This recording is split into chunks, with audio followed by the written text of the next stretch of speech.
ಇವತ್ತಿನ ಒಂದು ವಿಡಿಯೋಗೆ ಎಲ್ರಿಗೂ ಸ್ವಾಗತ. ಇವತ್ತಿನ ಒಂದು ವಿಡಿಯೋದಲ್ಲಿ ನಾನು ಒಂದು ಯೋಜನೆ ಬಗ್ಗೆ ಮಾತಾಡ್ತಾ ಇದ್ದೀನಿ. ಇವತ್ತಿನ ಒಂದು ಯೋಜನೆ ಯಾವುದು ಅಂತ ಹೇಳಿದ್ರೆ KCC ಅಂದ್ರೆ ಕಿಸಾನ್ ಕ್ರೆಡಿಟ್ ಕಾರ್ಡ್ ಯೋಜನೆ. ಇದು ಪ್ರಾರಂಭ ಆಗಿದ್ದು 1998ರಲ್ಲಿ.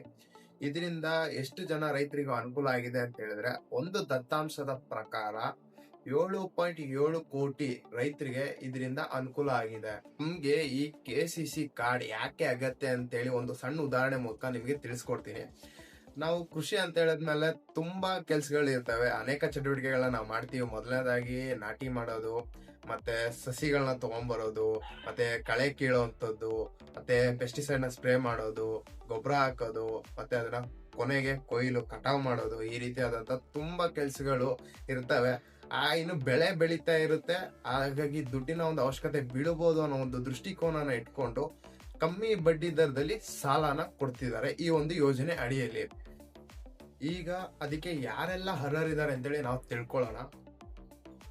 ಮೊದಲನೇದು ಭೂಮಿಯ ಮಾಲೀಕರು, ಎರಡನೇದು ಭೂಮಿಯನ್ನ ರೆಂಟ್ ಆಗಿ ತಗೊಂಡು ಅಥವಾ ಲೀಸ್ ಆಗಿ ತಗೊಂಡು ಬೆಳೆ ಬೆಳಿತಿರುವಂತವ್ರು, ಮೂರನೇದು ಮೀನು ಸಾಕಾಣಿಕೆ ಮಾಡ್ತಿರೋರು, ನಾಲ್ಕನೇದು ಪಶುಸಂಗೋಪನೆ ಮಾಡ್ತಿರೋರು, ಮತ್ತೆ ಇದೇ ರೀತಿ ಕೃಷಿಯೇತರ ಸಂಬಂಧಿತ ಅಂತ ಚಟುವಟಿಕೆಯಲ್ಲಿ ಮಾಡ್ತಿರುವಂತ ಪ್ರತಿಯೊಬ್ಬ ರೈತರುಗಳಿಗೆ ಅನುಕೂಲ ಆಗ್ಬೇಕಂತೇಳಿ ಈ ಒಂದು KCC ಯೋಜನೆಯನ್ನ ಭಾರತ ಸರ್ಕಾರ ತಂದಿದೆ.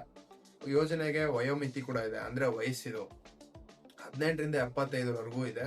ಇನ್ ಕೇಸ್ ಏನಾರ ಸೀನಿಯರ್ ಸಿಟಿಸನ್ ಇದ್ರು ಅಂತ ಹೇಳಿದ್ರೆ ಅವ್ರ ಜೊತೆಗೆ ಬೋರೋವರ್ ಅಂದ್ರೆ ಸಹ ಋಣ ಗ್ರಹೀತ ಅನ್ನೋ ಒಬ್ಬ ವ್ಯಕ್ತಿ ಅವಶ್ಯಕತೆ ಇರುತ್ತೆ. ಕಿಸಾನ್ ಕ್ರೆಡಿಟ್ ಕಾರ್ಡ್ ಅರ್ಜಿ ಸಲ್ಲಿಸಬೇಕಾದ್ರೆ 2 ರೀತಿ ಇದೆ. ಮೊದಲನೇದಾಗಿ ಆಫ್ಲೈನ್, ಎರಡನೇದಾಗಿ ಆನ್ಲೈನ್.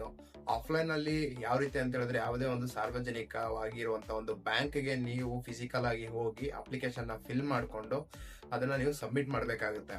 ಎರಡನೇದು ಆನ್ಲೈನ್ ಅಲ್ಲಿ ಏನಾಗುತ್ತೆ ಅಂತ ಹೇಳಿದ್ರೆ, ಸಾರ್ವಜನಿಕ ಆಗಿರುವಂತ ಒಂದು ಬ್ಯಾಂಕ್ಗಳ ವೆಬ್ಸೈಟ್ಗೆ ಹೋಗ್ಬೇಕು. ನೀವು ಹೋಗಾದ್ಮೇಲೆ ಅಲ್ಲಿ KCC ಅಂತೇಳಿ ಒಂದು ಆಪ್ಷನ್ ಇರುತ್ತೆ, ಅಂದ್ರೆ ಕಿಸಾನ್ ಕ್ರೆಡಿಟ್ ಕಾರ್ಡ್ ಅಂತ.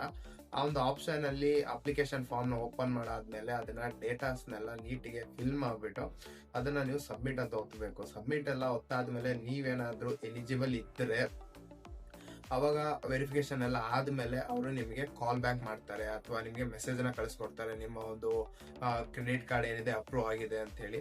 ಅವಾಗ ನೀವು ಅದನ್ನ ಕಾರ್ಡ್ಗಳನ್ನ ತಗೋಬಹುದು. ಇದರಲ್ಲಿ ಡಿಜಿಟಲ್ ಕಾರ್ಡ್ ಕೂಡ ಇದೆ, ಮತ್ತೆ ಫಿಸಿಕಲ್ ಕಾರ್ಡ್ ಕೂಡ ಇದೆ.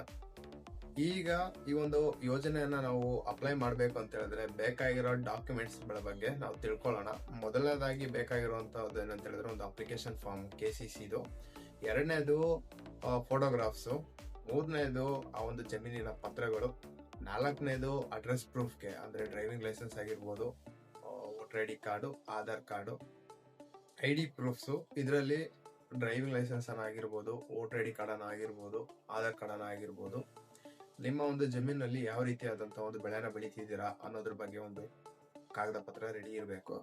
ಮತ್ತೆ ಇದಕ್ಕಿನ ಬೇರೆ ಯಾವ್ದಾನ ಡಾಕ್ಯುಮೆಂಟ್ಸ್ ನ ಕೇಳಿದ್ರೆ ನೀವು ಅವರು ಪ್ರೊವೈಡ್ ಮಾಡ್ಕೊಡ್ಬೇಕಾಗತ್ತೆ.